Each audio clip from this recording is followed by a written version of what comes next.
Hello लोगोफोर, नोंथांमोनखौ आरोबाव आंनि बे गुबुन मोनसे गोदान भिडिअ बरायहरबावबाय। आसा खालामो नोंथांमोना भिडिअखौ मोजां मोनगोन। बर'नि फैनो गोनां गोबां आबुं सावथुन आरो बर' एलबामफोरनि बागै मिथिबाय थानो थाखाय नोंथांमोना गिबियावनो आंनि गोदान चेनेलखौ साबस्क्राइब खालामना लाग्रोबानो जाबाय दे लोगोफोर, जाहाथे आंनि गोदान भिडिअनि नटिफिकेशनफोरा नोंथांनियाव थाबैनो सौहैयो दे लोगोफोर। एक्चुअली दिनै आं मोनसे बर' एलबामनि सायाव आपडेट लाना फैदों दे। बे अफिशियल मिउजिक भिडिअनि टाइटेलानो जाहैबाय देलंग सिख्ला। एक्चुअली लोगोफोर, बे अफिशियल मिउजिक भिडिअनि रिलिक्स एन्ड टुनआ सोरनि होनबा मलेन नार्जारिनि लोगोफोर।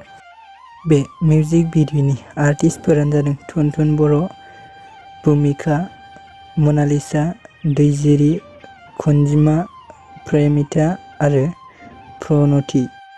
बे मिउजिक भिडिअनि सिनेमेट'ग्राफिखौ सोर खालामदों होनोबा मलेन नार्जारिया खालामदों दे लोगोफोर।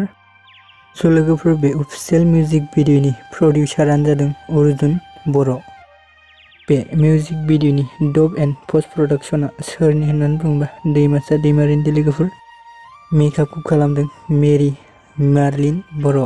स' नोंथांमोना जुदि बे अफिशियल मिउजिक भिडिअखौ दासिमहालागै नायाखै अब्ला आंनि चेनेलनि गेजेरजों नायनो हागोन दे लोगोफोर। भिडिअखौ बेखिनिसिम नायनायनि थाखाय नोंथांमोननिसिम रोजा रोजा साबायखर थाबाय। गोजोन्थों।